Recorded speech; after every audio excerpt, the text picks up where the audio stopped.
Welcome to the Bagurdes podcast. My name is Roland Knall and I'm one of the co-developers of Wireshark. In this podcast, we will discuss all things about Wireshark as well as topics from the world of packet analysis and SharkFest, which is our packet analysis and developer conference. You will meet interesting people and learn why the truth is always in the packets.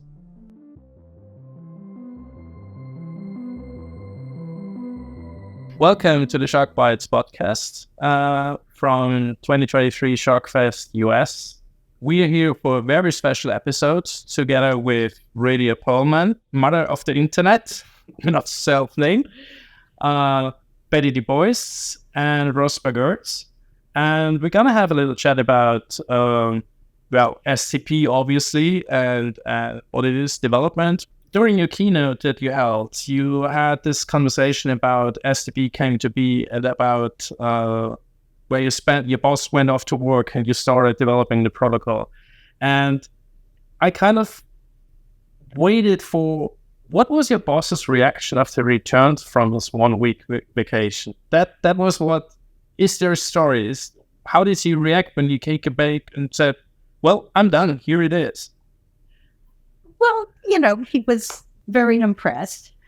And to be honest, he's one of the smartest people I've ever worked with, and he's really well-meaning, but, like a little clueless about people. And so every time I did something like that, he was smart enough to kind of realize the import of it. But then he would look at me after that and say, what do you think of that? Because he was kind of thinking that the really aggressive, self-promoting people, he could visualize them as geniuses, but which they weren't. But I always just sort of confused him because it's, I don't know. But though, since you go ahead and toot your own horn. Yeah, but since you asked what his impression was, first he was very impressed and then he followed it up with, but how did you think of that? But it ties into when we had the book signing earlier. You gave a really great answer to, I think it was the girl from Germany about Jasmine, actually, one of the women in Wireshark Tech winners.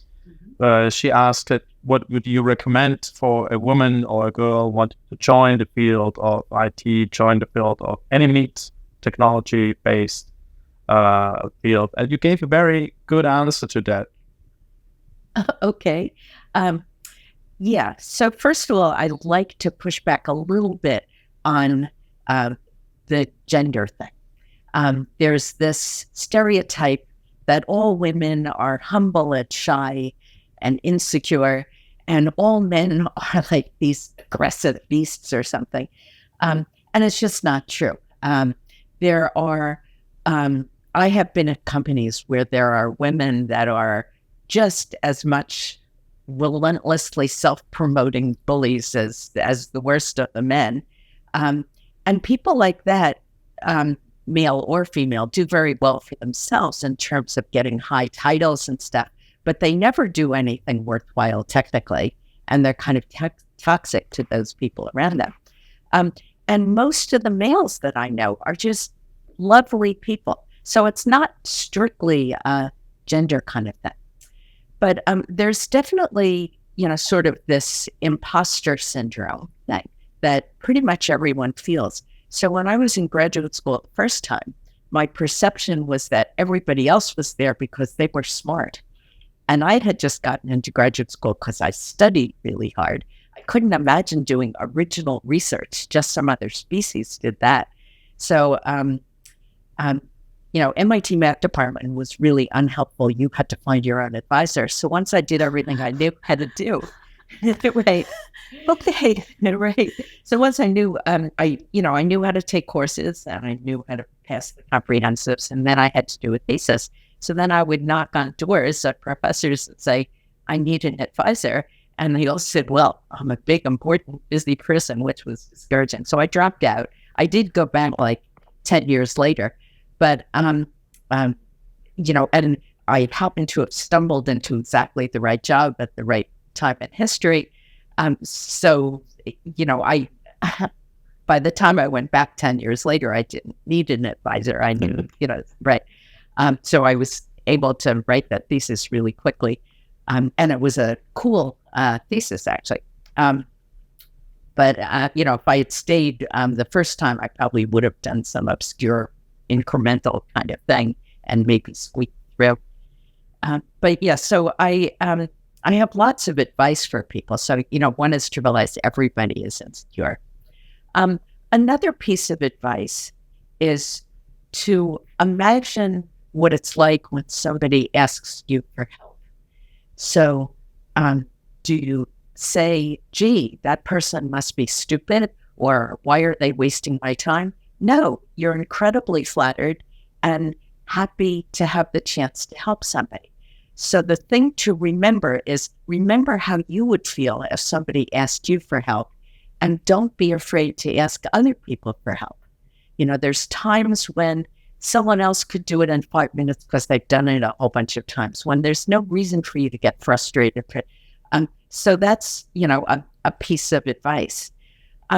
Another piece of advice that I give people is that, when they say, how can I get more visibility? Like I kind of plateaued in my career. I'm, great at writing device drivers, but sort of I want to do other things. How do I get noticed?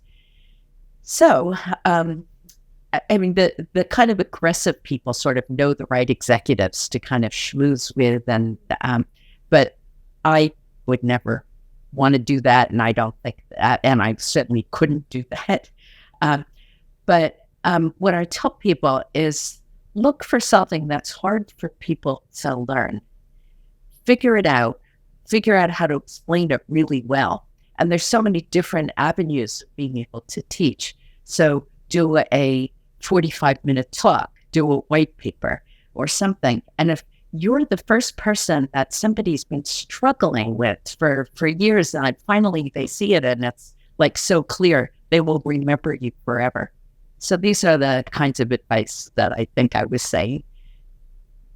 It's really interesting you say that, because it's a little bit of piece of my own heart in this.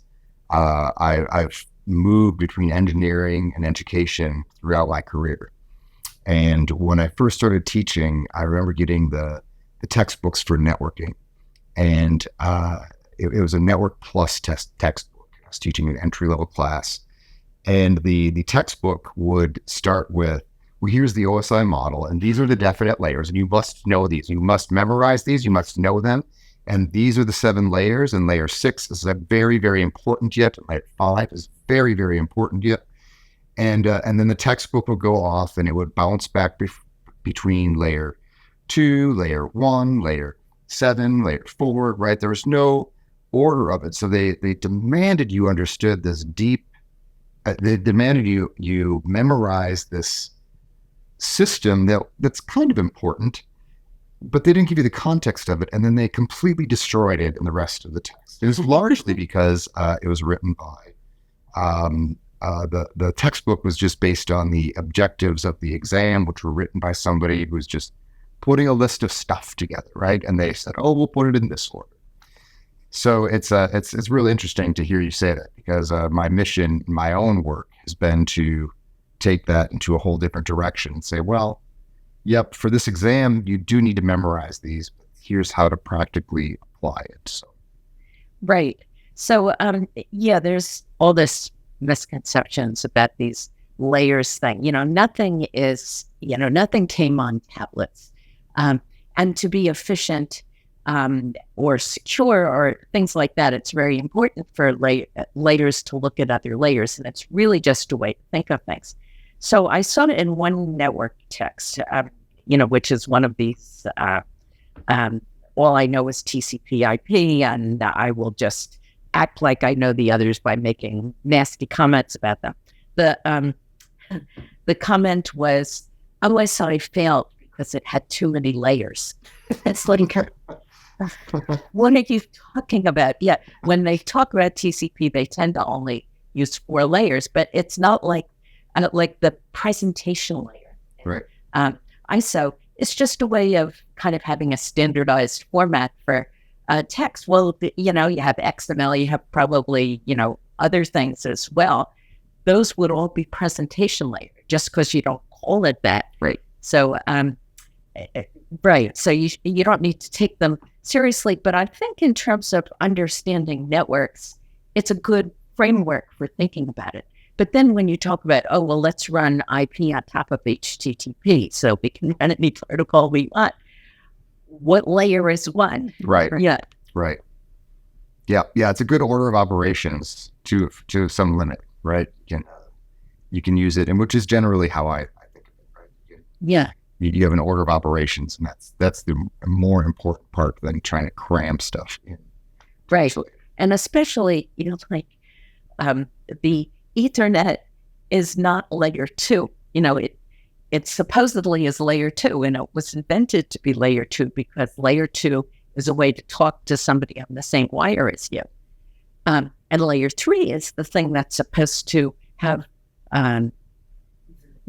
switches, whatever you want to call them, that slurp up a packet from one link and forward it to another and find a whole path across the network. So that's layer 3. So what is Ethernet doing today once it became point-to-point links with switches doing spanning tree? It's a layer 3 protocol. It's not a very good layer 3 protocol, but it is a layer 3 protocol. Right. Yeah, that makes a lot of sense. I have even more fun with the OSI model when I did industrial automation networking, because industrial automation networking is, in a sense, completely different and all the same. In when you have industrial automation networks, you tend not to be about throughput and about who can reach whom, but you're always about deterministic behavior. It's a hard real-time system. And so most of them are based on Ethernet because that's the common layer that everyone agrees on. And then they have just a special vendor number and go with their own protocol in some directions.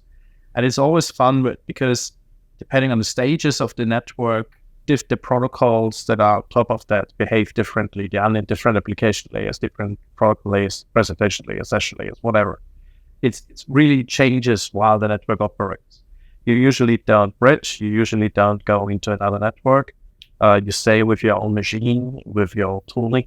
But it's kind of interesting because you switch the OSI model between operation states. So when you start up the network, it's a different model than you run the network when you shut it down. And it's fascinating to me because I taught for a long time. I taught machine safety applications on the network and field bus protocols on the network. And it's fascinating to me because we always started with that model. And people come back to me and say, no, it doesn't apply because here it doesn't. I said, hey, it's a tool. The model is a tool. It doesn't necessarily have to be 100% correct. You don't necessarily have to put one protocol just in one bracket. But as long as it gives you an orientation, as long as it helps you understand what you're doing and helps you separate certain things, then it's a tool you can use. And why would you throw away a tool that costs you nothing to apply? Yeah, right. And it's not a tool in the real sense. No, it's a way of thinking. Yeah, and it really just when you're learning things, right? Yeah.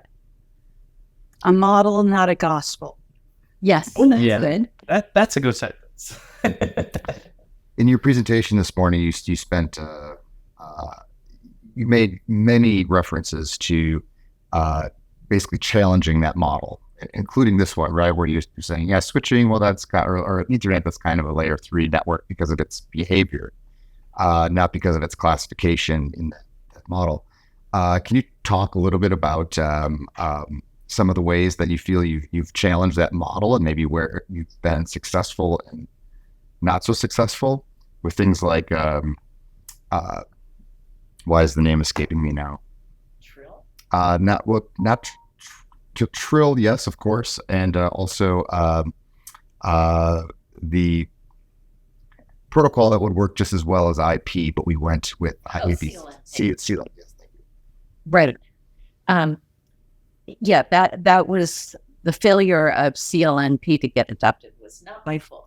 Oh, I don't expect it was. And then if I alluded to that, my apologies. Right. So that is something that, like when people claim to be experts at something, it is, they really have to learn to have the humility to learn other things. So when the industry just wants to operate on not invented here, sure, take credit if you want, and not credit the people that invented the better ideas, but at least don't miss out on those ideas.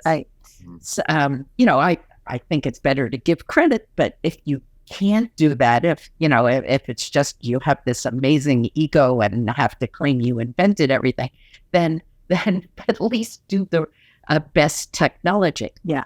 So, because we all know people who will not use things if they did not invent it, or they want to claim that they did. And it's so often that they're like, oh no, I can't use that. No, it's not mine. Therefore it sucks. Right. But it may be the best thing for that task. Right. And usually they don't even bother to understand it. Right. So they don't realize it's the best for that task. Right. So, one of the tragedies of the industry was that there was a competitor to IP, and it was called CLNP, and it had a 20-byte address, and it was widely deployed and, worked just fine in the late 80s. And so in 1992, some people suggested, the leadership of the IETF even said, hey, IP addresses are too slow. Why don't we go with CLNP?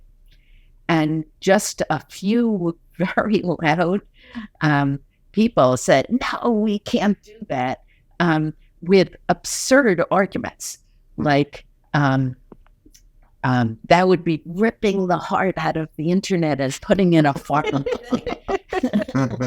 And when it's nothing less compatible about CLNP than IPv6. And then the other one, which I really thought was hilarious in a very sad way, was we can't adopt the 20-byte packet format of ISO because we don't like ISO's layer 6. It's already then. Talking about that. It's use the 20-byte address. You brought another argument on the slide that was we don't really have the problem with the too few addresses because in the future we will come up with a much better system that will work just fine. And I really like that sentence because that's pretty much the get-go response to every crisis the human race has ever faced. That's just the get-go response to climate change right now, for instance. Is, we have no issue. We're gonna fix it. We find a solution. I just like that people the human race in itself is just repeating the same mistakes over and over again. Right. Yeah. So, they kind of, it was really not invented here kind of thing. But, the assumption of committees is our committee is all geniuses and everyone else are real morons. So they didn't want to, they said, if we even look at that, we will pollute our brains with bad ideas. Right. Right. We don't want that to get its way into our stuff and, contaminate our ideas. Yes. Right. So without even understanding it, they said, oh, well, that must be garbage. Yeah. I'm sure that if we were to invent something, it would be so much more brilliant. Of course. So, and elegant. Yeah. Right. So, CLNP had a 20-byte address. IPv6 has a 16-byte address. You'd say, well, 16 bytes is good enough. It's fine. It may not be a profound thing to just say change the addresses. But there are some profound things about CLNP that are better than IPv6 that the industry sort of doesn't usually get. And what really is important, the important technical advantage that CLNP would have had is that with IP, whether it's IPv4 or IPv6, if you move from one side of a router to another, you have to change your address. Yes. So IP assumes that it ends at a link. And so the way IP works is that you have this prefix that's shared by everybody on what IP perceives as a link. Mm-hmm. Once you get to that link, you then have to do something like ARP in order to find out what your address is on that link. And then you send it.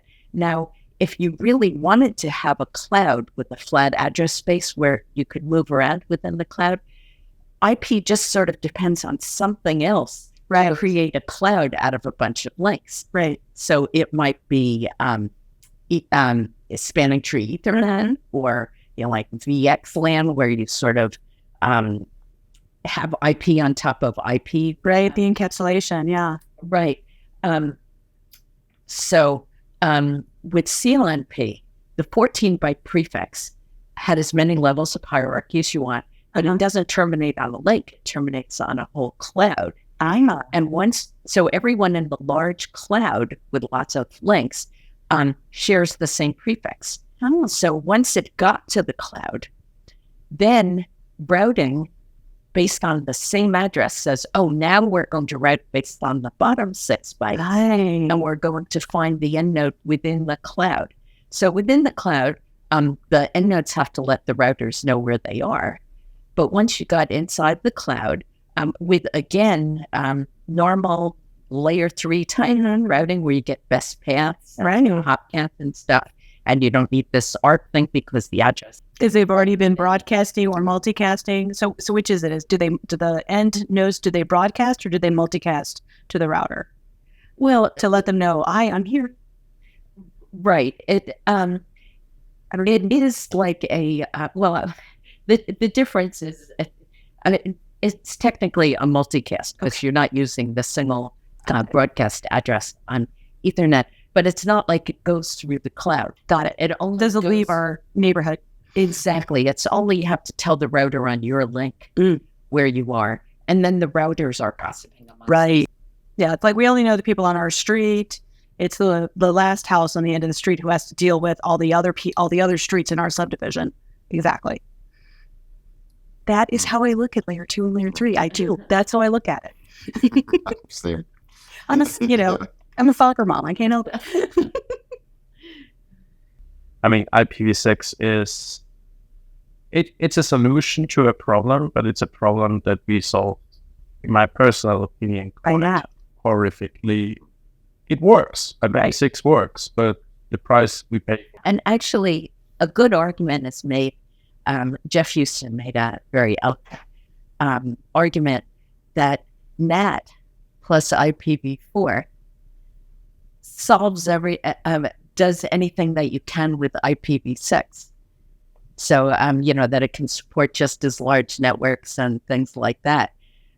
So if we had switched to bigger addresses in 92, we would have been so much better. But also, this kind of finds something else to create a cloud with a flat address space. Spanning tree Ethernet was a kludge. It was a cool hack, but it was only intended to last for a few months. I would have been quite horrified if I thought of people trying to, for decades afterwards. Building entire careers around managing spanning tree effectively. Yeah. Right. And, so you don't get optimal paths and all that. And, it's not like because the spanning tree was stupid. It was the best that could be done with the constraints at the time, which was that people had deployed end nodes that didn't have layer 3 in it. Mm-hmm. And there was no spare fields in the Ethernet header. Because there's only 3. Yeah. And in the padding field, we're not even, maybe 4 if there's padding. But yes, there's not a lot of space there to work with. Oh, when you go to industrial automation, there are quite a few companies who started to use the padding field. Oh, interesting. For information transfer, which makes horrific things if you buy the wrong routers, if you buy the wrong switches. Mm-hmm. Obviously, that's not what they expected. Yep. I mean, especially, I have to say, my former industry, I'm now not under their employed, but in my former industry, we had a list of horrific things we did to protocols. for instance, storing information over fields so that a single field transported 2-3 layers of information, depending with which information you unsorted and stuff like that. Always secured by checksums because those never fail. And we said don't It'll be fine. kill an 8-byte CSC. So people come up with really horrific solutions, and I'm among them. We have a 16-bit counter. Yeah, we need more. Okay, we can XOR enough bits over other bits that we make a 40-bit counter. That was one of my brilliant contraption that still sadly is alive today. Right. Yeah. So that's the problem when people want to do like these proprietary things. Yes. And they see a field that they can sort of cleverly usurp to do something else, but other vendors are going to usurp that same field. Yeah. And it gets extremely confusing. The key word was always downwards compatibility. So you would have old systems that would have to interact with the new system, and you somehow had to manage that. So that's how we got away with doing such things. The clever thing would always have been rewrite the whole thing. But yeah, it's that's not how the industry works.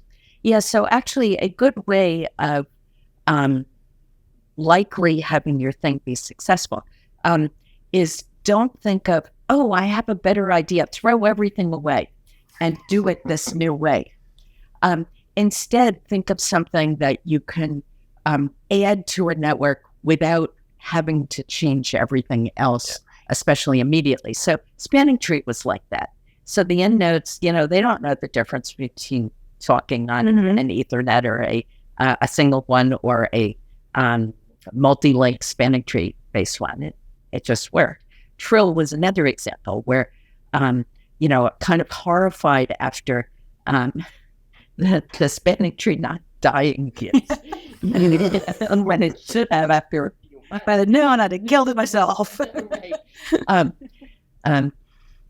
I thought of this thing that got called Trill, which you could upgrade any subset of your spanning tree switches to this new thing, which kind of added an extra header and created a network just amongst the Trill switches. And the more of your bridges you upgrade to Trill switches, the better paths you'd get and the more stable you'd get and stuff like that. And, maybe eventually they would all be Trill switches, which is fine. Or if not, all of them, if you still have some of the old switches, that's fine. They just sort of create kind of a connection between two Trill switches. So yeah, that's, that's kind of a good thing to keep in mind, that it's more likely the industry will be able to adapt to your thing if it's just an upgrade of some of the things. Right. Versus a rip and replace. Yeah. Right. So like English is a really lousy language. Yes.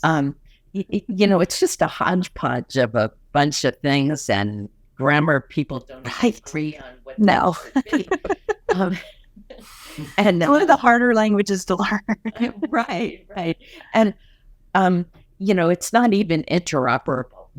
I've talked with people from like down south, for instance. I have no idea what they're saying. But at any rate, it works and it can be changed. So like if people were to say, oh, thank goodness for English, we couldn't have modern civilization without English. Right. It's like it's fine. It does the trick. You could do a lot better, but that's not where the problem is. Right. Yeah. Well, to the defense of the English language, as a native German speaker, there are regions in Germany and Austria where I have no clue what they're saying.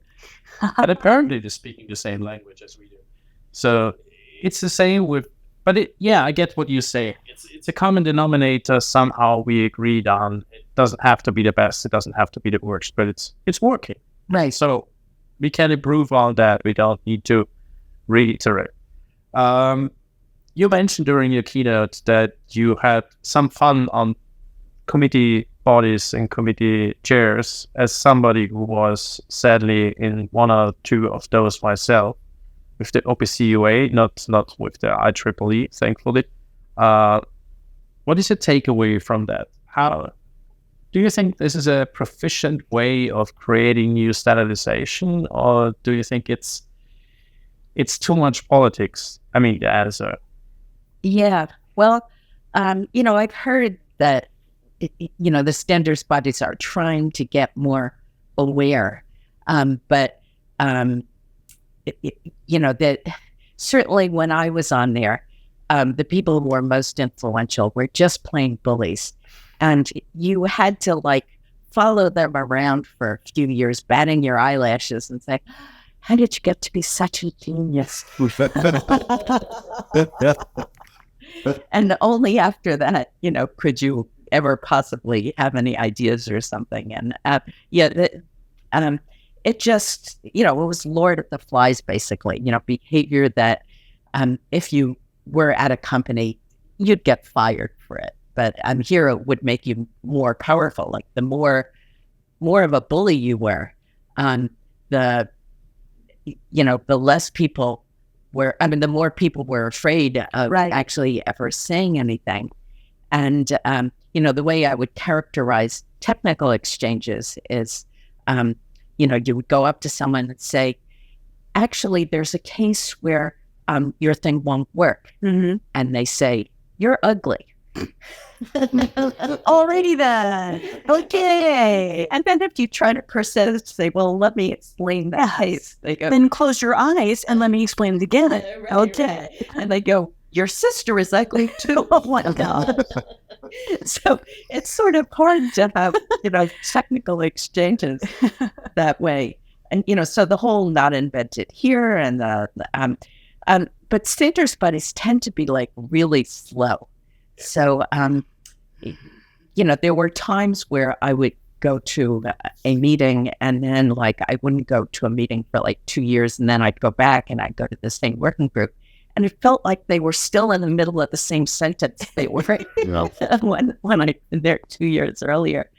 So, it was so wonderful when I stumbled into the industry at the dawn of networking, where I didn't have to fight with anyone. I just sort of designed it, and then people built it. And DET was sort of, digital was kind of the place that was, building and deploying this stuff.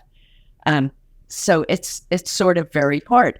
But if you have an idea and it can be something that can be deployed without having to get it standardized first. So, if it's some sort of end-to-end thing where I can talk to you across the network and say, do you do the clever fromnets thing? And you say, huh? And I say, never mind, and I talk the standard. Okay. But that way you can sort of deploy it, and after it's successful, then you could maybe get it standardized. There's always the problem that maybe, you have this product and it's great, but then the standards body decides to modify it so that it's no longer compatible with what you have. And then you're at a disadvantage relative to anyone else because you have all these customers that if you try to do the standard, you have all this stuff out there that's no longer compatible. Right. Mm-hmm. But but you were the one who started it. Right. Exactly. And nobody remembers that. Yeah.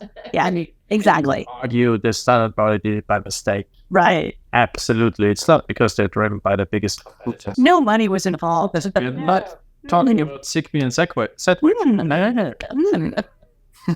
yeah, I had this exact discussion because in the working groups there were two big companies going heads to heads. One was Rockwell Automation, the other one was Siemens. Mm-hmm. And it was always interesting sitting there because you just knew when Siemens came up with an idea, the Rockwell guys were against it, and when the Rockwell guys came up with an idea, Siemens guys were against it.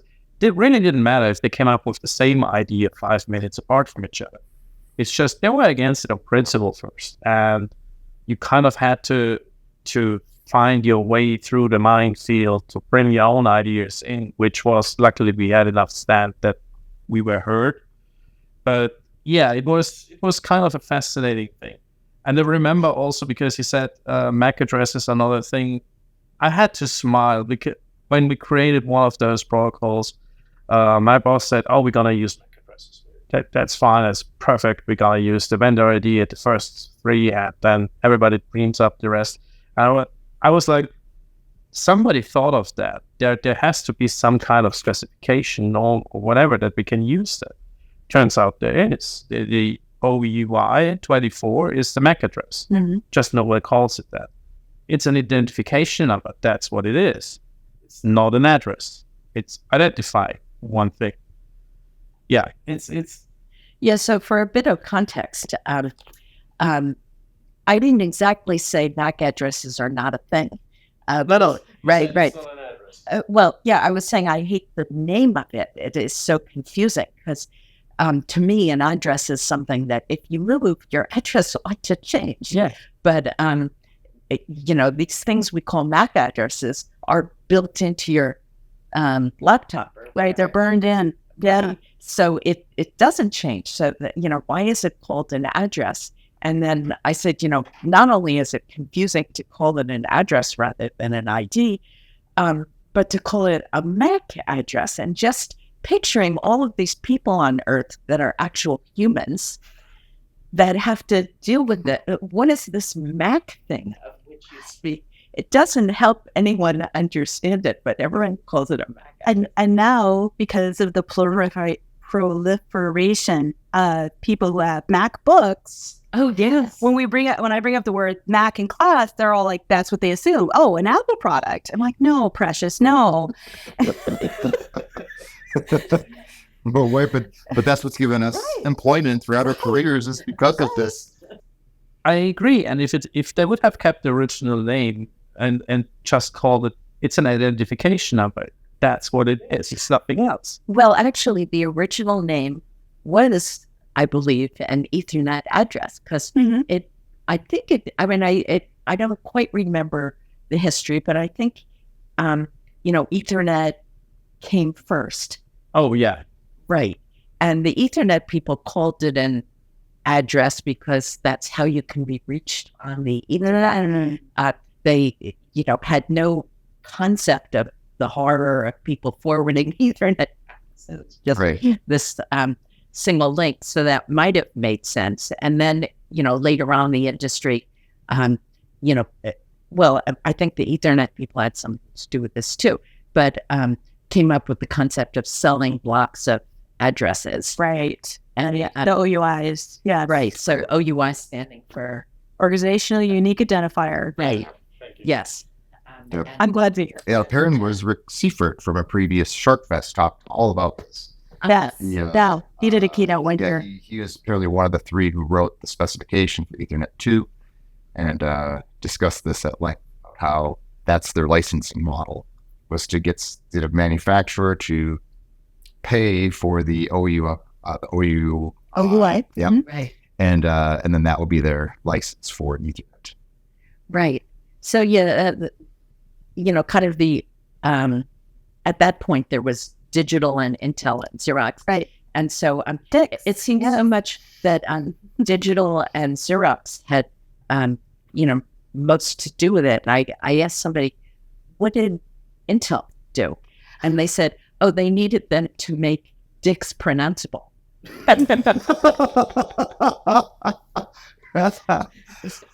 Oh my goodness. We're gonna need a certain label on the podcast. Yes.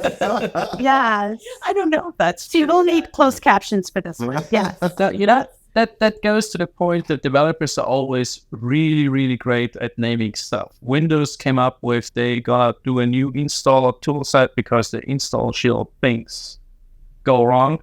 So they called it Windows Installer Exchangeable, or Wix for short. So you're gonna Wix your software onto the PC. There had to be a certain point in the whole thing where somebody said, that might not be a good idea. Have you pronounced it? Say it out loud. Don't just write it. Say it out loud. One of our developers, he's working for Nordic Semiconductors. And they are famous for developing all these Bluetooth chips. And they have a test device, a small little box with a bunch of APIs, and you can program and stuff like that. It has a myriad of sensors on it. It's called a thingy. And That's a great name. I love that's a that. wonderful name. They wrote the manual on that. And the manual, the original versions had things in it that said, you can shake your thingy without. They gladly got somebody to read through it and said, well, we might rephrase some sentences. But yeah, it was full of such wonderful, I can throw my thingy. Right. Okay. Yeah, it was Yeah. really, but that's of course, developers have fun names. So. Oh, sure. Sometimes they do it on purpose because it is funny. Mhm. You know, how many times have we had dead beef as a address? Yes. You know? Mm-hmm. No, that was certainly not on purpose. No. Never. Well, it's what you can spill. Right. Yeah. Exactly. You know, Right. trying to think of funny things to spill in Hex. Yes. But yeah, I am a firm believer and you should have fun with whatever you're doing. So there should be humor and everything. But see, that's the thing that we remember. You know, Yeah. we all laughed at dead beef. Mhm. You know, we all remembered that. So, Yeah, but humor is a little dangerous. So I think sometimes people get too carried away with political correctness. And, you know, like there's things that everyone, you know, sort of knows about and uses that term, like man in the middle. right. Yeah. And it's not really offensive. Mm-hmm. So, but yeah, the publishers these days are. Yeah. Person in the middle is just not the same. Right. So, yeah, I don't remember whether we got away with this or decided not to do that. But yeah, we were told not to use man in the middle and in our security book. I was going to ask about the skirt. Yeah. Yeah. So we, just so we could continue calling it MITM. Right. The first time that we used it, we said, you know, middler in the middle. Oh. And we said the industry kind of usually calls it man in the middle, but we're using gender neutral terms to acknowledge that women can also be annoying. There you go. There you go. We also too can be evil. Yes. Yes. Yeah. I mean, coming from a continent that has a huge history, I totally agree, because a lot of political correctness is something that I appreciate it. I appreciate that it should recognize groups, and it's like you know, for the longest times, women were recognized as part of the certain group. Then we recognized that. Then you had the whole issue with race, where you were not recognized. I mean, Hidden Figures is a great film, but Hidden Figures also demonstrates very greatly the problem women face and still face in certain areas today. By the way, it's also a great film to understand where the term computer came from. Yes. At the same time, when you do that, you also change history when you're too politically correct. And I think the way Europe does it is a little bit preferable by reiterating history and reminding everyone. I mean, I think often people are astounded by the amount of things we learn during school in Europe about our own history, and we don't learn the positive side. Like, let's never do that again. So we need to learn about it so that you don't do that again, which is a good thing. Political correctness, I think, is a good tool. It's a right tool, but it should, at a certain level, you should agree that things can be named like that. And even just for the thing that when you say man in the middle, we can all go with the feminist sentiment to say, well, man can be evil sometimes, so let's have them that role in this case before. I have no problem with that. Right. And it sort of depends on where the humor is coming from. Yeah. If it's really mean-spirited, right, Then that's different. Yeah. right. But when like I'm on a mailing list or something and somebody says, hey guys, you've forgotten about this case. And somebody, you know, some humorless person say, I will have you know that not everybody on this mailing list are men. And it's like, guys, I'd like to be one of the guys, you know. Yeah. So it's better not to be too pushy about it. Let's all get along. Mhm. And it's much easier to take us seriously if we're not nitpicking. Right. Well, that's why, y'all used to be, you would hear that only in the South. But now you'll hear the whole country use y'all or all y'all because it is the perfect gender neutral term, Yes. And I love that term. yeah. When I hear somebody from California say y'all, I'm like, okay, so as someone who's been in Georgia for 30 years, no. But, when someone pointed that out to me, I'm like, well, actually that is the perfect gender neutral term. It's very inclusive. Though Alice and Bob is so useful when describing protocols because you can then use she and he to sort of clear which direction you're going. Exactly. And it's because they're on the same level. It's a perfect example. I really like his book, by the way, where he introduced all those Alice and Bob, and I forgot who the third character is. Well, sometimes it's Eve for an eavesdropper or Trudy for an intruder or something. That's where he deviates a little bit from the gender neutral positions, because most of the evil characters he introduces later on are female. When you say he and the book, what are your? I don't know. No, all of the security books. Oh, okay. That's where there is. Okay. Yeah, I thought you were talking about one specific. It came Bruce Schneier. He wrote a paper where he introduced the term Alice. I'm not sure he was the first one. At least he's credited with doing it. Well, yeah, who knows? But I thought it was Bob, Alice, and Ted and Co. Original cryptographer people that like Shamir, or who knows, right? Yeah.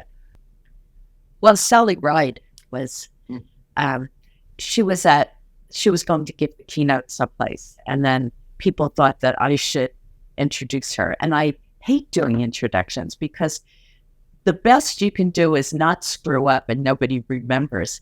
But I was kind of terrified that I would forget her name all of a sudden or suddenly develop Tourette's and start cursing. I don't know.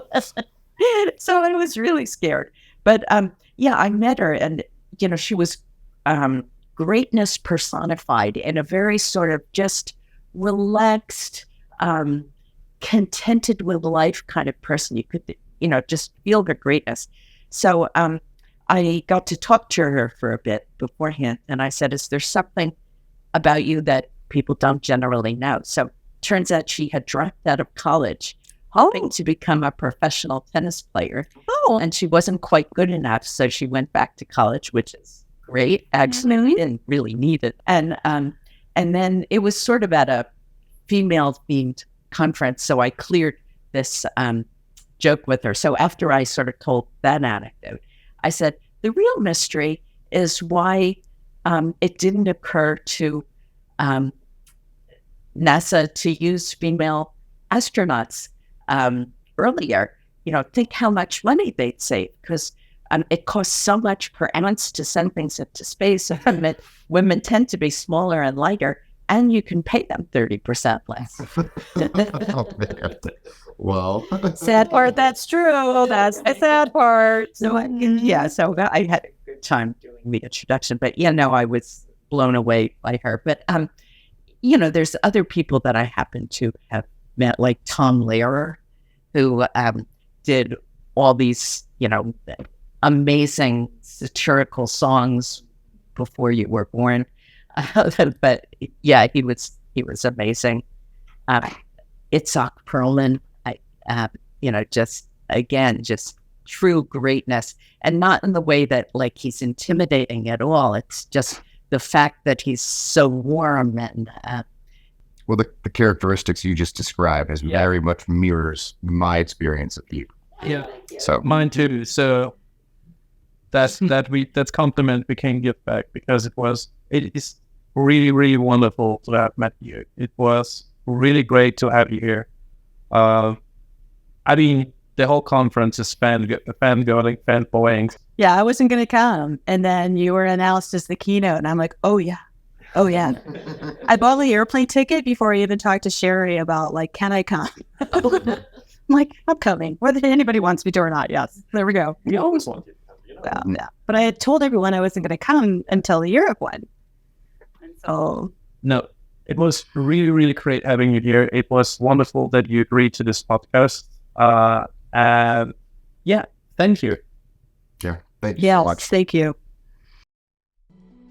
Thank you for listening to this installment of the Sharkbites podcast. If you want to stay informed about upcoming episodes, please subscribe to our podcast on YouTube or your podcasting platform of choice. My name is Roland Knall. See you next time.